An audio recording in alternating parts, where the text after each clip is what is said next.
ইমাম সাহেবের কাছে গেলাম। উনি প্রথমেই প্রশ্ন তুললেন, হিজবুত তৌহিদের ইমাম কি মাদ্রাসা পড়ুয়া? আচ্ছা ওনার শিক্ষাগত যোগ্যতা কি? আচ্ছা, আপনি কি আলহামদুলিল্লাহ ঠিক মতো বলতে পারবেন? পড়তে পারি কিনা? হ্যাঁ। আমি বললাম যে হ্যাঁ পারবো। আমাকে পড়তে বাধ্য করা হলো। আমার জানা মতে আমি যখন শিক্ষা গ্রহণ করি তখন কায়দা দিয়ে আমার শিক্ষা গ্রহণ শুরু। সে আমাকে বলতেছে আপনার সূরাটা 80% ভুল। বাস। তো এই ধরনের সমস্যা আমাদের ফিল করতে হয়। তবে বৃহত্তর দিন প্রতিষ্ঠার স্বার্থে আমরা আপনি যা বলবেন তাই মানব। হারিস সাহেব, আমি পার্সোনালি আপনাকে জানি, আপনি ইসলামিক ফাউন্ডেশনের একজন অবসরপ্রাপ্ত কর্মকর্তা। আমি আমার দেখা আপনি যত বই পড়েছেন ইসলামের উপরে, কোরআন হাদিসের উপরে, ওই মৌলবী এত বই চোখে দেখছে কিনা আমার সন্দেহ আছে। আমার সন্দেহ আছে।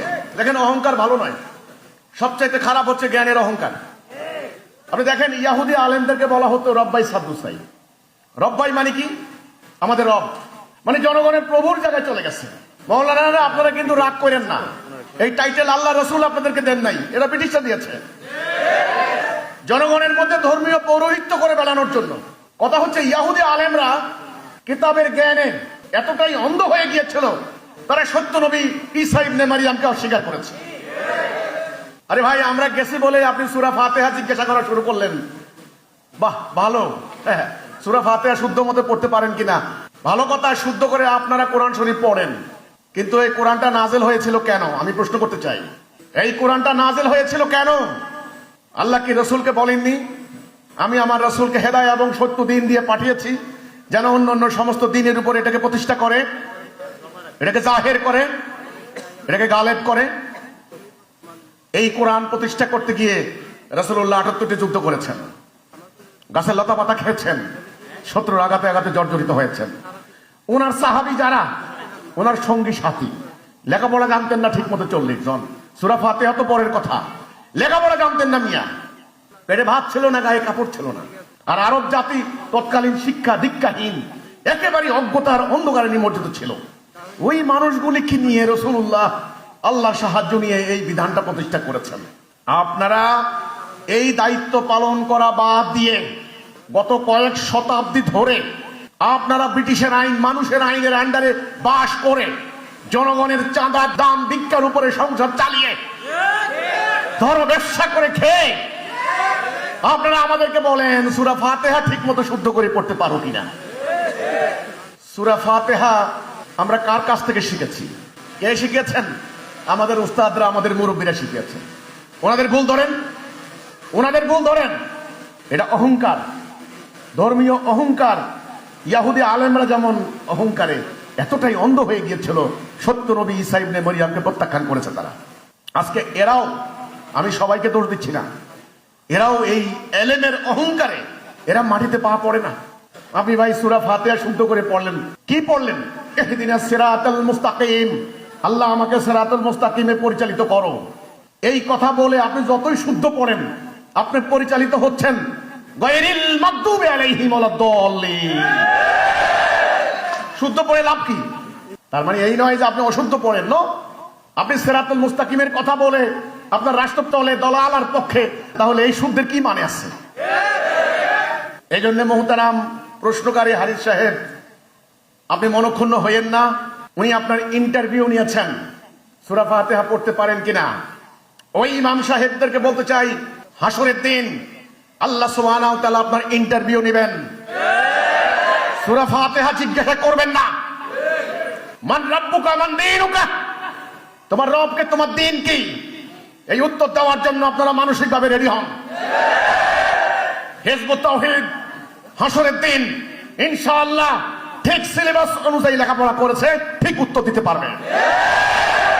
আপনি মনক্ষুণ্ণ হইয়েন না।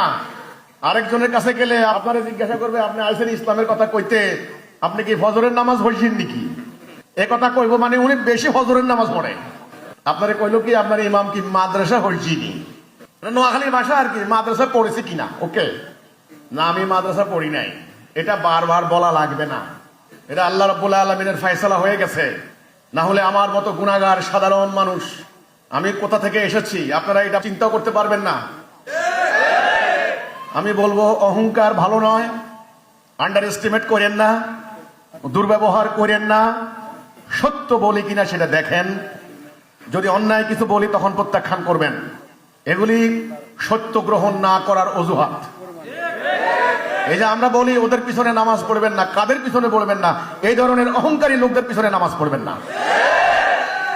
সত্য গ্রহণকারী যারা মানসিকতা আছে, বিনীত বিনয় নম্র, কারো ভুল হলে তাকে বলে দেয় ভাইজান এটা ঠিক করে নেন, এই ধরনের ভদ্র সভ্য নম্র, আল্লাহর প্রতি তাওয়াক্কুল আছে, আল্লাহর হুকুম মানার অঙ্গীকারাবদ্ধ, নীতিবান, নীতিভ্রষ্ট নয়, এমন লোকদের আনুগত্য করতে আমরা বলবো।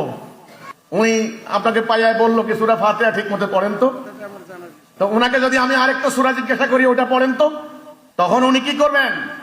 অহংকার করেন না, উচ্চারণ তত্ত্ব ইসলামের মৌলিক নয়, উচ্চারণ তত্ত্ব হচ্ছে ভাষার সৌন্দর্যের অংশ, কিন্তু আল্লাহর দ্বীন অন্য জিনিস। উচ্চারণ তত্ত্ব ভাষার সৌন্দর্যের অংশ। আরবরা আপনার থেকে খুব সুন্দর করে উচ্চারণ জানে। বহু আরব আছে নাস্তিক, আরবিতে কথা বলে।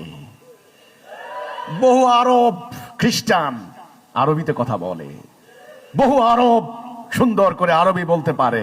ইয়াহুদি, বহু ইহুদির মাথায় টুপি থাকে, এটার নাম ক্যাপ্পা, ইংরেজিতে বলে ক্যাপ।